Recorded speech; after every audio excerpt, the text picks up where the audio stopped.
Hello everyone. आज हम लोग एक बहुत ही इम्पोर्टेंट लॉ देखने वाले हैं। बहुत ही इम्पोर्टेंट लॉ है law of conservation of linear momentum. There are 6 laws और 6 लॉ है। वैसे law of conservation of linear momentum, law of conservation of angular momentum, conservation of charge, conservation of energy, conservation of mass, ऐसे करके 5-6 law है जिसके ऊपर सारा physics खड़ा है। बाकी कुछ भी नहीं होगा भी, तब भी आप दुनिया के सारा चीजों को ऑलमोस्ट इससे आप रियलाइज कर सकते हो। Any physical effect taking place, they are so important. अब इतना पावरफुल लॉ होने की बावजूद इसके पीछे किसी साइंटिस्ट का नाम नहीं है। आप अक्सर देखोगे जो जो लॉ को डिस्कवर किया अपना नाम उसमें घुसेड़ दिया, है कि नहीं? जैसे न्यूटन्स लॉ है ना, आर्किमिडीज प्रिंसिपल, ओम्स लॉ, ऐसे करके हर जो है अपना अपना नाम उसमें डाल देते हैं, लेकिन इसके पीछे किसी का नाम नहीं है, जबकि ये वेरी वेरी पावरफुल लॉ है। क्यों किसी का नाम नहीं, क्यों किसी का नाम नहीं है, जानने के लिए हमको थोड़ा सोचना पड़ेगा कि ये जो लॉ है, this is a law no doubt, but this is a outcome of Newton's laws. Newton's law को अगर बारीकी से सोचेंगे तो ये चीज समझ में आ जाता है, कुछ नया बोलने की जरूरत नहीं। तो पहले लॉ क्या कहता है, let us see the statement of the law. Law कहता है in absence of external forces on a body or system of masses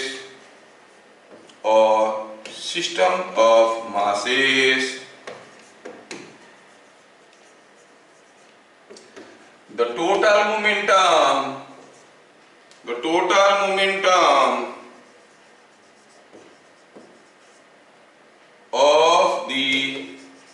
body or system remain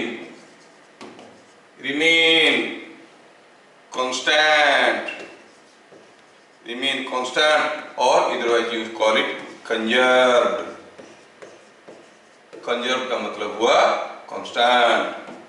in the absence of external forces on a body or system of masses, the total momentum of the body or system remain constant or conserved। Conserve का मतलब constant रहता है, momentum जितना था उतना ही रहेगा, momentum में कोई बदलाव नहीं आएगा तब तक जब तक कोई एक्सटर्नल फोर्स नहीं आया। क्या ये चीज हम पहले से जानते थे? चलो हम सोचते हैं, ऐसा तो कभी नहीं बोला गया था, ऐसा कभी नहीं बोला गया था, लेकिन अगर हम थोड़ा दूसरे तरीके से सोचेंगे तो शायद हमें समझ में आ जाएगा कि हाँ ये चीज हम पहले से जानते थे। ठीक है, हमें मालूम है कि from Newton's second law, from Newton's second law, you know Newton's from Newton's second law हमें क्या मालूम है? The external force acting on a body or system of masses is given by the rate of change in momentum। और आपको ये भी मालूम है the change in momentum of a system or a body is equal to external force into time. अगर external force 0 हुआ तो change in momentum will be equal to 0। That means change in momentum is 0 means final momentum minus initial momentum will be 0। मतलब ये हुआ the final momentum will be equal to the initial momentum. Yes, momentum is conserved when F external is 0। जब कोई body के ऊपर आता हुआ external force 0 है, एक्सटर्नल फोर्स 0 है, तो आप कहोगे final momentum and initial momentum are the same. Final momentum and initial momentum are the same. In the absence of external forces the final momentum minus initial momentum is 0 because momentum is conserved, momentum remains the same। ठीक है, ये बात है। अच्छा, कितना simple है और ये आसानी से न्यूटन्स लॉ से निकल के आ रहा है, इसलिए इसके पीछे किसी एक साइंटिस्ट का नाम नहीं है। यही है न्यूटन्स लॉ का थोड़ा सा उल्टा पुल्टा इंटरप्रिटेशन। जब तक कोई एक्सटर्नल फोर्स नहीं आएगा ऑन ए बॉडी और system of masses, total momentum will remain conserve. अच्छा, चलिए देखते हैं क्या ये लॉ कहता है। लॉ जो कहता है, देखेंगे जब दो बॉडी आपस में टकराते हैं तब क्या होगा। सपोज हम कहेंगे इधर से कोई एक बॉडी आ रहा था, ठीक है, और इधर से कोई एक दूसरा बॉडी आ रहा था। अब ये दोनों एक दूसरे के ऊपर एक दूसरे के साथ टकराए, ये इधर से आ रहा था, ये इधर से आ रहा था, और they are striking to each other, two bodies moving in some directions. Suppose they strike to each other, मान लो कि ये इधर जा रहा था, ये इधर जा रहा था, दोनों एक दूसरे को टकराए, दोनों एक दूसरे को टकराए, तो उसके बाद क्या हुआ, क्या हुआ, टकराव हुआ तो ये ऐसे मारा, ये ऐसे मारा, टकराने के बाद ये ए है, ये बी है, तो ये बॉडी कुछ इधर चला गया, ऐसे जाके ऐसे टकराया, टकरा के इधर गया, और ये बॉडी टकराने के बाद कुछ ऐसे गया। जब दोनों के बीच में मारपीट हुआ, देखो इसका मोमेंटम बदल गया है, पहले इधर जा रहा था कुछ मोमेंटम में, अब इधर जा रहा है। इसका मोमेंटम बदल गया है, पहले इधर जा रहा था, अब इधर जा रहा है। You see each block has undergone some change in momentum. क्यों? क्योंकि जब टकराव हुआ, ये इसके ऊपर कुछ फोर्स दिया तो इसका मोमेंटम बदल गया। फिर आप लगी फोर्स, मोमेंटम चेंजेस। ये भी इसके ऊपर कुछ फोर्स दिया, इसका भी मोमेंटम बदल गया। Each individual body is experiencing a force. Each individual body is experiencing a force. So each individual body is undergoing change in momentum. But if I consider this whole as a single system, तो क्या लिखेंगे? When two bodies collide each other, two bodies strike to each other।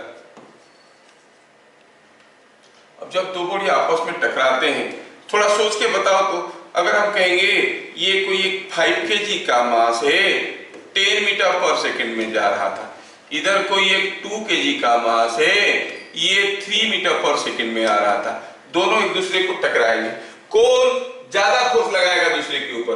5 kg 2 kg के ऊपर ज्यादा force देगा कि 2 kg 5 kg के ऊपर ज्यादा फोर्स देगा? आपको क्या लग रहा है? 5 kg जा रहा है 10 मीटर पर सेकंड में, 2 kg आ रहा है 3 मीटर पर सेकंड में, दोनों में टकराव हुआ, कौन दूसरे के ऊपर ज्यादा फोर्स लगाएगा? बताइए। 5 kg 2 kg के ऊपर ज्यादा फोर्स लगाएगा, 2 kg 5 kg के ऊपर स्मॉल फोर्स लगाएगा। अरे लास्ट क्लास तो बताया, ये इसके ऊपर जो फोर्स लगाएगा उसी को अगर एक्शन, यस, ये इसके ऊपर जो फोर्स लगाएगा उसको अगर हम एक्शन कहेंगे, ये उसको उल्टा रिएक्शन देगा, they will experience equal and opposite forces. यही तो समझ में नहीं आ रहा है। न्यूटन थर्ड लॉ जितना भी जान लो, जितने भी रट लो, फील में नहीं आ रहा है। फील करना जरूरी है, फील करना जरूरी है। हाथी को, चूहा को टेल टू टेल रस्सी से बांध देंगे, कौन जोर से खींचेगा? 99.999999999% स्टूडेंट बोल से हाथी जोर से खींचेगा। हाथी जोर से खींचेगा क्या? कौन जोर से खींचेगा? दोनों इक्वल। यही तो फील में लाना है, यही तो फील में लाना है, यही तो फील में लाना है। ये फिजिक्स है भाई, हर बात थोड़ी है कि हर कोई पढ़ लेगा, हर कोई कर लेगा। हाथी चूहा को टेल टू टेल बांध दो तो दोनों बराबर जरूर खींचते हैं, ये हमें समझ में आना चाहिए। लेकिन चूहा का मास कम होने के कारण मूव कर जाता है, हाथी का मास ज्यादा होने के कारण मूव नहीं करता। जैसे अर्थ और एप्पल का एग्जांपल लिए थे, तो वही में देखो काफी लोगों को अभी भी फील नहीं है। 5 kg मास 10 मीटर पर सेकंड में जा रहा था, 2 kg मास 3 मीटर पर सेकंड में आ रहा था, टकराव हुआ तो क्या फर्क पड़ता है? They will exert equal and opposite force on to each other. When two bodies strike to each other, they exert equal and opposite force on each other, ठीक है। फॉर इक्वल टाइम, ये जितने समय के लिए फोर्स लगाएगा दूसरा वाला उतने ही समय के लिए फोर्स लगाएगा। हाँ, फॉर इक्वल टाइम। अब इसके ऊपर कुछ फोर्स आया कुछ समय के लिए, जो फोर्स आया इसके ऊपर भी वही फोर्स आया ऑपोजिट डायरेक्शन में। They experience equal and opposite force, they exert equal and opposite force on each other, एक दूसरे के ऊपर इक्वल एंड ऑपोजिट फोर्स लगाते हैं फॉर इक्वल टाइम। और आप जानते हो कि change in momentum is force into time. Change in momentum का डायरेक्शन क्या होता है? In the direction of force. तो दोनों के ऊपर इक्वल एंड ऑपोजिट फोर्स आ रहा है इक्वल टाइम के लिए। Therefore as this, therefore they undergo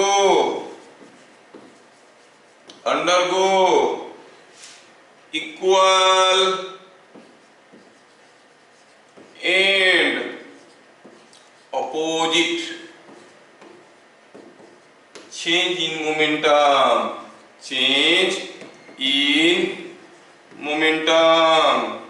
equal and opposite change in momentum, क्योंकि change in momentum is in the direction of force, forces are equal and opposite। अब इसका जितना change in momentum होगा, change in momentum is a vector, इसका equal and opposite change in momentum होगा। इसका अगर इधर को होगा 20 kg पर सेकेंड तो इसका इधर को होगा 20 kg पर second change in momentum. Total change in momentum कितना है? इसका चेंज इन मोमेंटम, उसका चेंज इन मोमेंटम, सबका चेंज इन मोमेंटम निकाल के जोड़ो, क्या मिलेगा? 0। Individually each one is undergoing a change in momentum, but the total change in momentum of the system is 0। समझ में आया? तो हम क्या कहेंगे?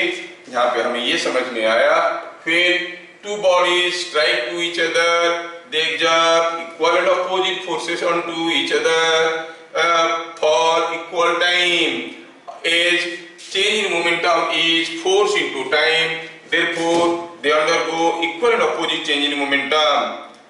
Hence total change in momentum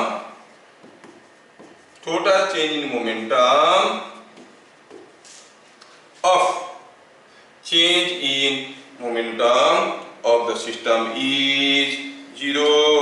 total change in momentum of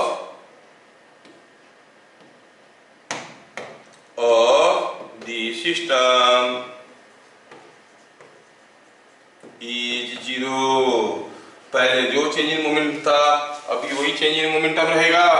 suppose हम कहेंगे ये मास m1 है, ये मास m2 है, ये u1 में जा रहा था, ये u2 में जा रहा था, दोनों में मारपीट हुआ, ये जा रहा है v1 में, ये जा रहा है v2 में। मतलब यहाँ पर m1 u1 is different from m1 v1, m2 u2 is different from m2 v2, each individual mass is undergoing change in momentum, लेकिन total momentum of the system remains conserve, क्योंकि बाहर से कोई फोर्स नहीं आया। If I consider them as a system, ये जब आपस में मारपीट किए तो that becomes an internal force of the system. तो आप क्या कहोगे? क्या कंक्लूजन मिला? Total change in momentum of the system is 0, means initial momentum of system must be equal to final momentum of the system। Initial momentum इसका कितना था? m1 u1 plus m2 u2 is equal to m1 v1 plus m2 v2। ये है हाल। समझ में आया? पहले जो मोमेंटम था अब भी वही मोमेंटम है। मोमेंटम में टोटल कोई बदलाव नहीं आया, ओवरऑल मोमेंटम में कोई बदलाव नहीं आया, मोमेंटम रिमेन सेम। क्या मेरी बात सबको समझ में आ रहा है? Is it understood? Yes.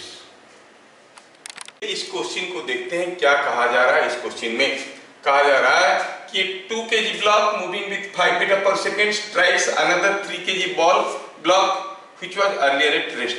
Not only strikes, it strikes and sticks to a block of 3 kg at rest.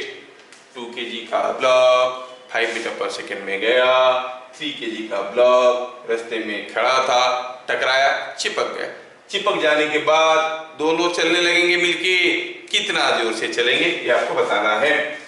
मैं सॉल्यूशन को डिटेल्स में लिख रहा हूं, सॉल्यूशन को डिटेल्स में लिख रहा हूं। Solution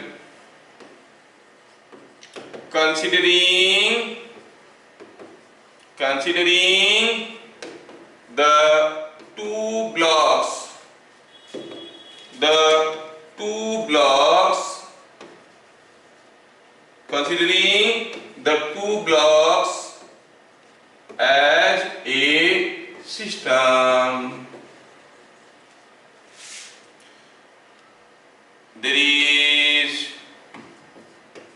no external force on them,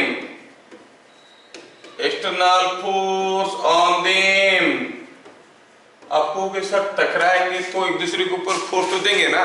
हाँ अरे भाई वो सिस्टम बन गए हैं, अब जो फोर्स है वो इंटरनल फोर्स बन गया। आप अपनी बहन को छेड़ दोगे because your family is defined including you too, बहन को छेड़ दोगे तो इंटरनल अफेयर बन गया।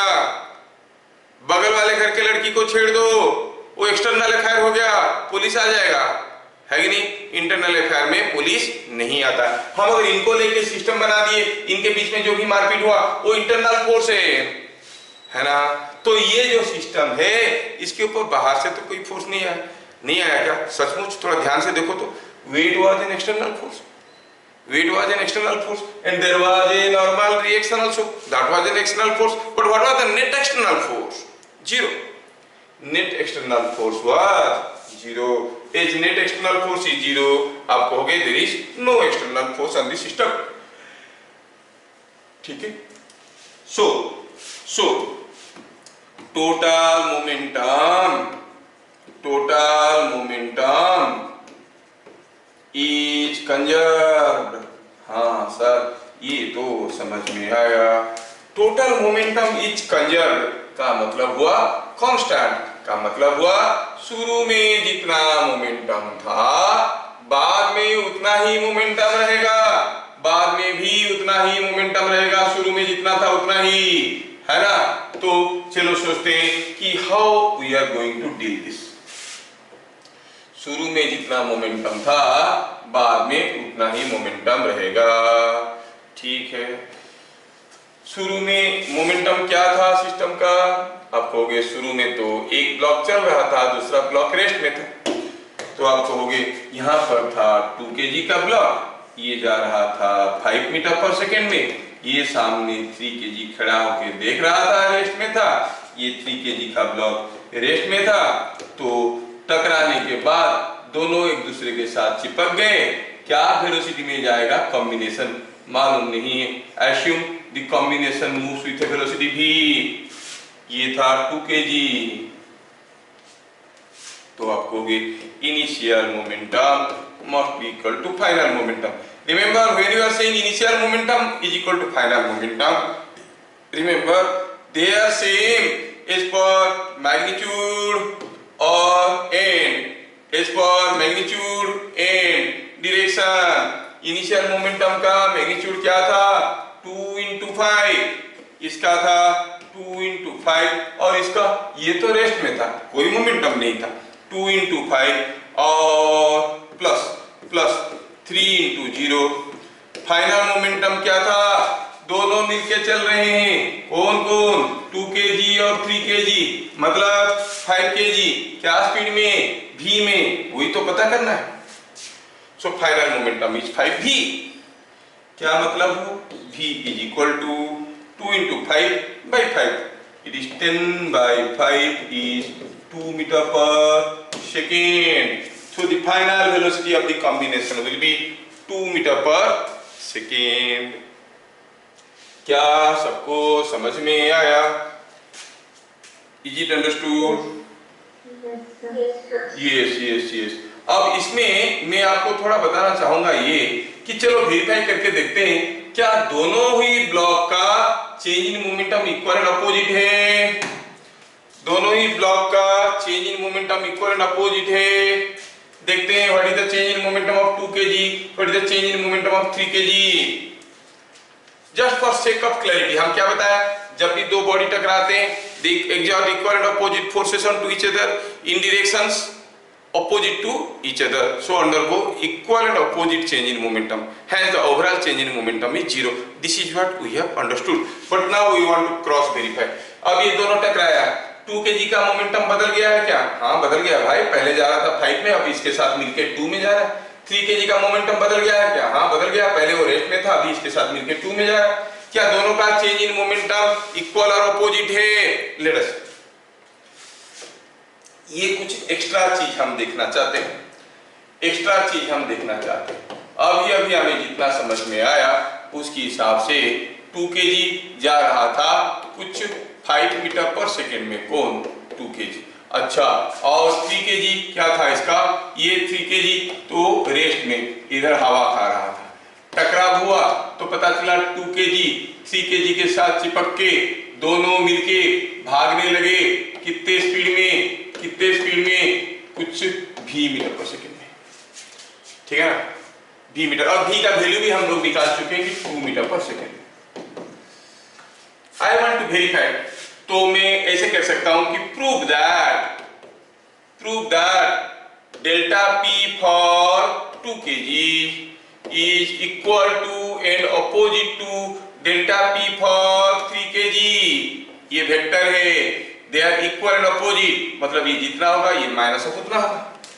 एक वेक्टर इतना हुआ, दूसरा इसका इक्वल एंड अपोजिट है तो ऐसा होगा, इक्वल भी है अपोजिट भी है, तो हम कहेंगे 1 is माइनस ऑफ दिस हमें प्रूफ करना है। For 2 kg what is final momentum?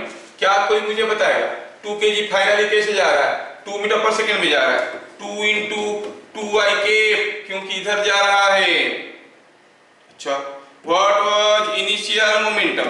Initial momentum was 2 into 5i cap, so this was 4i cap और this was 10i cap. Final momentum. What is change in momentum for 2 kg? ये होता है हरदम final minus initial. कितना होगा? Final हो गया 4 minus 10 is minus 6।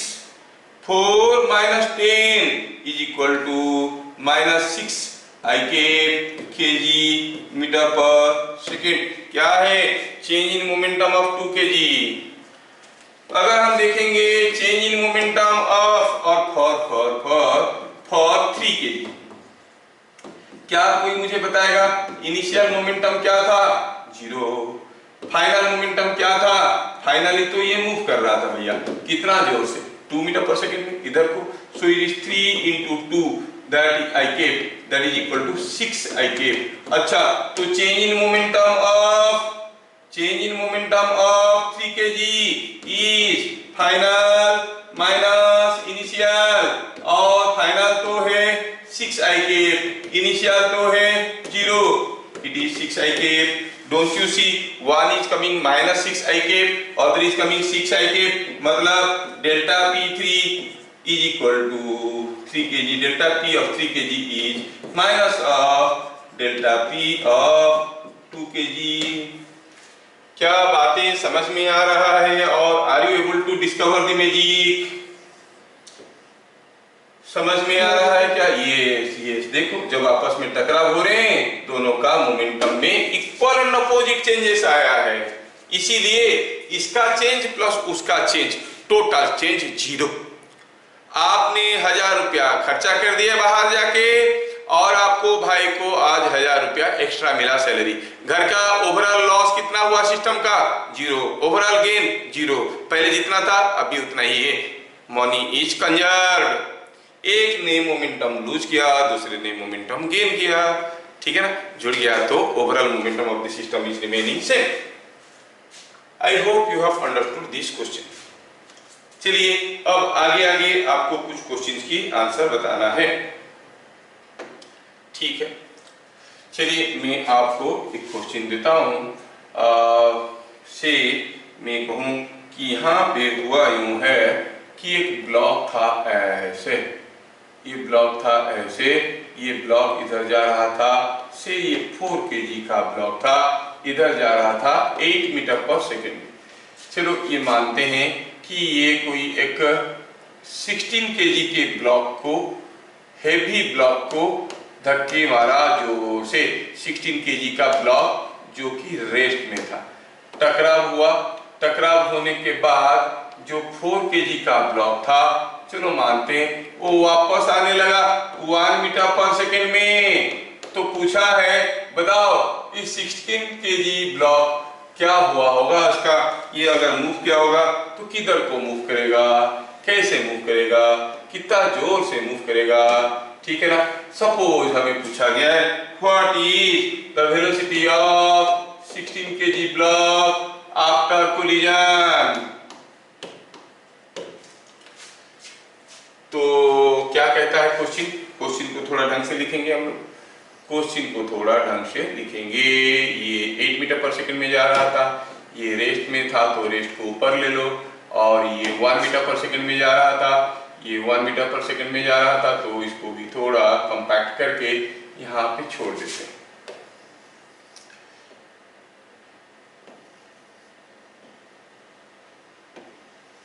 Yes, बस आपको समझ में आ जाए इसीलिए थोड़ा मैं इसको कंपैक्ट करने की कोशिश कर रहा था। ये बात हुआ, ठीक। क्या लिखेंगे, लिखेंगे इन figure shown, in figure shown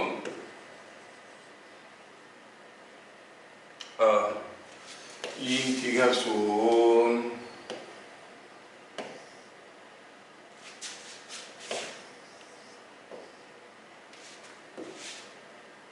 the 4 kg block, the 4 kg block strikes the 16 kg block, 16 kg block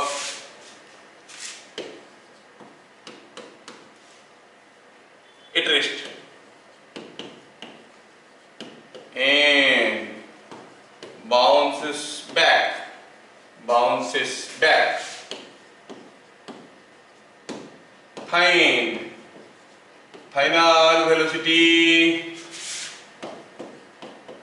of 16 kg, final velocity of 16 kg। मेरे ख्याल से आपको ये क्वेश्चन का आंसर बना लेना चाहिए, पक्का आप लोग इसको बना लोगे। अगर थोड़ा सा दिमाग पर जोर लगाओगे तो पक्का आप इसको कर सकते हो। Try now. यस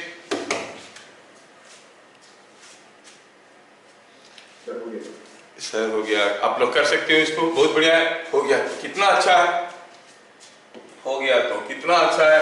अब मैं करना चाहूंगा इसको, आप लोग थोड़ा सा और भी कुछ लोगों को टाइम दे रहा हूं, जस्ट एक 30 सेकेंड्स मोर, थोड़ा सोचे तो बाकी लोग, ठीक है। कितना सिंपल सा केस है, पूछा है फाइनल वेलोसिटी ऑफ 16 kg। मन ही मन में एक चीज को सोच लेना, आंसर हर कोई तुम में से निकाल रहा होगा, लेकिन क्या क्या रीजन क्या था, ये इसको मारा, ये इसको मारा। Considering this whole as a system, ये पार्ट को भूलना मत। Considering this whole as a system, ये सिस्टम का मोमेंटम नहीं बदलेगा, इसका मोमेंटम बदलेगा, इसका मोमेंटम बदलेगा, लेकिन सिस्टम का मोमेंटम नहीं बदलेगा, क्योंकि उनके बीच में जो मारपीट फोर्स हो रहा है वो इंटरनल फोर्स है। तो ये पार्ट को दिमाग में बैठाना, क्या है, considering the blocks as a system। अब क्या कहोगे, P initial must be equal to P final. Initial momentum क्या था भैया, इसका तो कुछ नहीं था, इसका था 4 × 8, 4 × 8 था change in momentum, sorry initial momentum. Initial momentum इस सिस्टम का था 4 into 8, I will right I cap क्योंकि इस डायरेक्शन में था, और इसका तो 0 था। फाइनली इसका कितना है 4 into 1 लिखेंगे कि -1 लिखेंगे, -1 है कि नहीं, क्योंकि उल्टा डायरेक्शन में है। प्लस इसका कितना है पूछा है 16 into v, प्लस भी लिखेंगे क्योंकि इस डायरेक्शन में है ना। सर आपको कैसे पता चला इधर को होगा? अरे ले लो, नेगेटिव आएगा तो उल्टा कर देंगे। अच्छा तो चलो देखते हैं क्या हो रहा है। 32 i cap is equal to -4 plus 16v i cap. क्या मतलब हुआ? मतलब ये हुआ कि 16v इज इक्वल टू 4 इधर आ गया, हो गया 36, और v हो गया 36/16, that is 18/8, that is 9/4 metre per second. Positive answer आया, मतलब किधर को? इधर को। क्या सबका ये आंसर आया था? ये बढ़िया है, 9/4 मीटर पर सेकेंड। ठीक है, देखिए क्वेश्चन में क्या है कि in figure shown the bullet passes through block A and sticks to block B, find B. यहाँ पर दो ब्लॉक का मास 5m है, बुलेट का मास m है, और ये दोनों ब्लॉक रेस्ट में थे, ये दोनों ब्लॉक रेस्ट में थे, तो ये रेस्ट में थे दोनों। तो ये ब्लॉक गया, बुलेट को फायर किया 100 मीटर पर सेकेंड में, फुचक करके निकल गया इसके अंदर से। अब जब बुलेट इसके अंदर से निकल जाएगा, क्या ये रेस्ट में रहेगा? ये भी मूव करने लगेगा।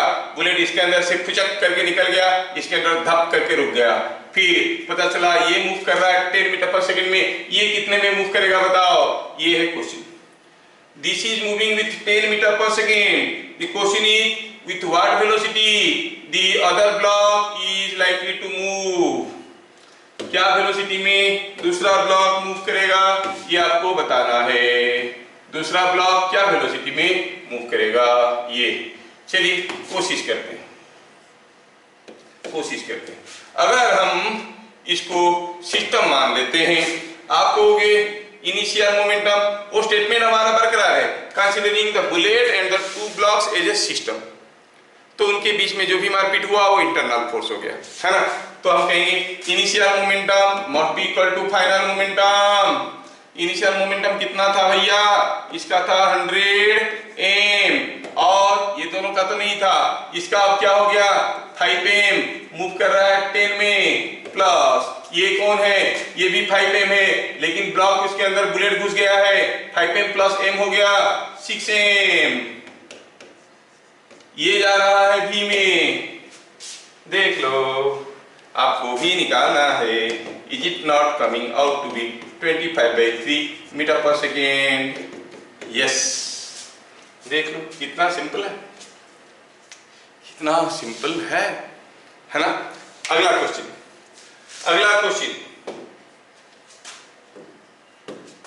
To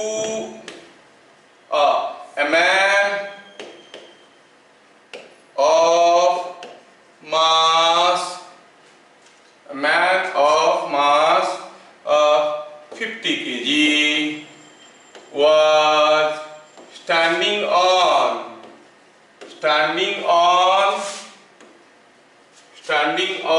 a stationary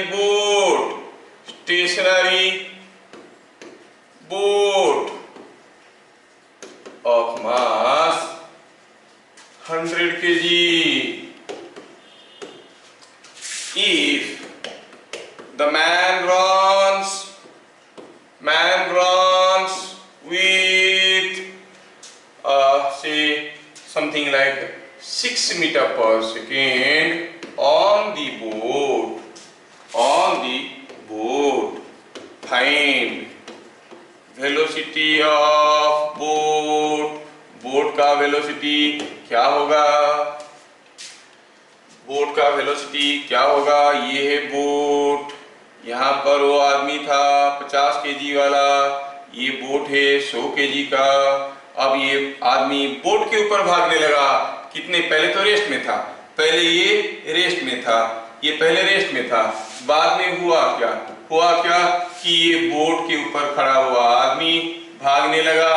when he starts running, है ना, when he starts running on the boat with a speed of, क्या स्पीड में भागने लगा, 6 metre per second with respect to the boat। जब ये आगे चलेगा, बोट को पीछे की तरफ धकेलते हुए चलेगा, तो पक्का है कि जो बोट है वो मूव करने लगेगा। पूछा है बोट कितने जोर से मूव करेगा, आपको बताना है। With what velocity the boat moves? Obviously the boat moves backward. You are asked to calculate what is V. What is V? 50 kg का आदमी है, 100 kg का बोट है, पहले रेस्ट में था, अब भागने लगे हैं। ट्राई करिए आंसर, देखते हैं। दिया है कि the man of mass 50 kg was standing on a stationary boat of mass 100 kg. If the man runs with 6 meter per second on the boat, find the velocity of the boat. ये man 6 metre per second में boat के ऊपर भागने लगा, velocity of the boat बताओ। ओहो, ये है क्वेश्चन। तो considering the man and the boat as a system, उनके बीच में जो खींचातानी हो रहा है, that is an internal force of the system, and internal forces always exist in pair, equal and opposite forces, for every reaction there is an equal and opposite force. तो हर एक का जो चेंज इन मोमेंटम होगा, equal and opposite change in momentum होगा, मतलब total momentum of the system will remain conserve. तो how to start thinking considering the man and boat as a system, बाहर से कोई फोर्स नहीं आया, मोमेंटम पहले जो था अब भी वही रहेगा। तो इतना सारा दिमाग में सोचने के बाद मैं लिखूंगा कि initial momentum of the system must be equal to final momentum of the system. हाँ, ये इनिशियली क्या था, ये भी रेस्ट में, सब कुछ रेस्ट में था, मोमेंटम 0 था। फाइनली आदमी इधर भाग रहा था, बोट इधर भाग रहा था। लेकिन थोड़ा सोचो तो, ये आदमी अगर इधर भाग रहा है 6 में और ये बोट इधर भाग रहा है v में, तो आदमी का वेलोसिटी क्या हुआ, 6 और 6 प्लस v और 6 माइनस v। आदमी इधर बोट के ऊपर भाग रहा है 6 में, बोट खुद ही इधर आ रहा है 2 में, v में। तो एक्चुअल स्पीड ऑफ मैन क्या हो गया, 6 प्लस v और 6 minus v। 6 minus v। Yes. तो हमें अभी समझ में आया, इसका मतलब हुआ आदमी का वेलोसिटी है 6 माइनस v, बोट का वेलोसिटी है v। अलग अलग से सोचो। अब टोटल मोमेंटम कंजर्व रहेगा, मतलब इसका मोमेंटम प्लस इसका मोमेंटम मिलके जितना होगा पहले का मोमेंटम के बराबर रहेगा। पहले तो 0 था, अब कितना है 50 kg का आदमी का वेलोसिटी है 6 माइनस v, और जो बोट है 100 kg का, उसका वेलोसिटी को क्या लेंगे, minus v। Why? Because it is in the opposite direction of x axis. You can write this as i cap and this as minus i cap, है ना। तो ये 100 इंटू माइनस v हो रहा है, क्यों हो रहा है, समझ में आ रहा है क्या? आप चाहो तो कह सकते हो कि इसका मोमेंटम है 50 इंटू 6 माइनस v इधर को, इसका 100 इंटू v इधर को, सो 100 इंटू माइनस v और minus of 100 into v। So this comes out to be 300 minus 50v minus 100v is equal to 0।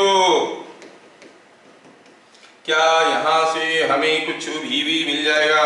हाँ, मिल जाएगा, v यहां से हमें मिल जाएगा। कितना मिल जाएगा, सिंप्लीफाई करो, सॉल्व करेंगे तो v मिल जाएगा 2 मीटर पर सेकेंड।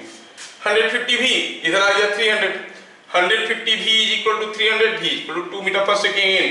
करेक्ट, आपको बहुत बढ़िया सोच रहे हो, है ना। चलिए अगला क्वेश्चन देखते हैं। A god of mass m fires a bullet of mass small m. Just after firing,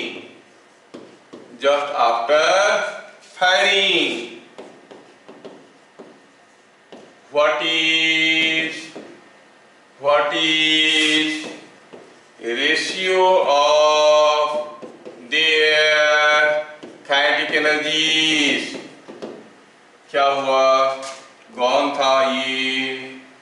ठीक है ना।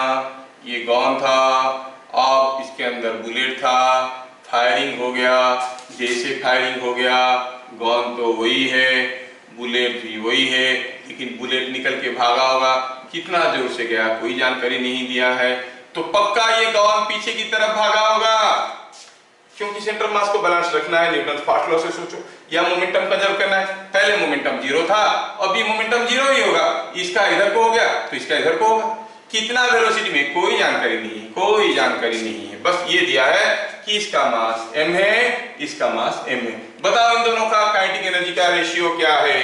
What is the ratio of there kinetic energies? आपको सोच के बताना है। Try now, you can do it, you can do it, you can do it now। सोचो, आप कर सकते हो।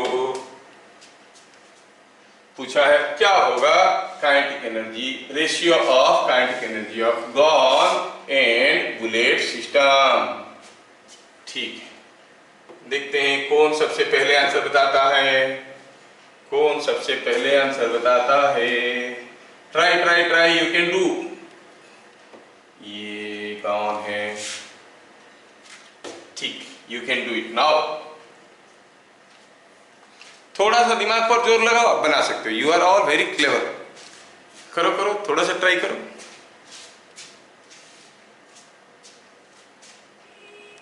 Late me do it. तो हम क्या देख रहे हैं? इनिशियली जो मोमेंटम था, इनिशियली जो मोमेंटम था, इनिशियल मोमेंटम और फाइनल मोमेंटम बराबर होंगे। कैसे? By considering the gun and the bullet as a system. Initially momentum zero था, फाइनली बुलेट के पास कुछ मोमेंटम है ना, और गॉन के पास कुछ मोमेंटम है। हाँ, तो ऑब्वियसली क्या पता चल रहा है? Momentum of the bullet must be minus of momentum of the gone, क्योंकि टोटल मोमेंटम जीरो होना है, तभी जाके दोनों मिलने से जीरो होंगे। मतलब इसका मोमेंटम पॉजिटिव होगा तो इसका नेगेटिव होगा। हाँ ठीक है, बुलेट का मोमेंटम को पॉजिटिव ले लेंगे तो गॉन का मोमेंटम क्या आएगा? माइनस ऑफ पॉजिटिव, तो नेगेटिव आ जाएगा। तो इसका मतलब ये हुआ the bullet and the gone will have equal and opposite momentum. Yes yes yes, कुछ लोग आंसर देने लगे हैं। सिल्वा, बहुत बढ़िया बहुत बढ़िया। तो हमें यहाँ पे समझ में आ गया, क्या समझ में आ गया? इसमें समझ में ये आ गया कि दोनों का मोमेंटम बराबर होगा लेकिन अपोजिट डायरेक्शन में होगा। तो क्या कंक्लूजन मिला? thus they will have equal and opposite momentum। yes yes yes, देखो लोगों को समझ में आ गया है। thus the gone and bullet will have equal and opposite momentum। हाँ, ये तो समझ में आ गया सर, ठीक है। Now kinetic energy of gone, you know the kinetic energy is given by p square by 2m, दोनों का p बराबर है, तो आप कहोगे kinetic energy of gun by kinetic energy of bullet is equal to p square by 2 into capital N gun का mass into p square by 2 into small N bullet का mass. मारपीट करो, p दोनों का बराबर है तो ये आ जाएगा small m by capital M। Very good, many people could say the answer. मतलब after firing their kinetic energies will be in the ratio, in the inverse ratio of their masses. Gun का kinetic energy by bullet का kinetic energy equal to bullet का mass by gun का mass. The kinetic energies are in the inverse ratio of their masses. समझ में आया? तो अगले class हम लोग इसको और आगे बढ़ाएंगे। Will see varieties of questions associated with this law of conservation of momentum. Wish you all the best for your school exam. फिर मिलेंगे नेक्स्ट क्लास, तब तक के लिए जय हिंद।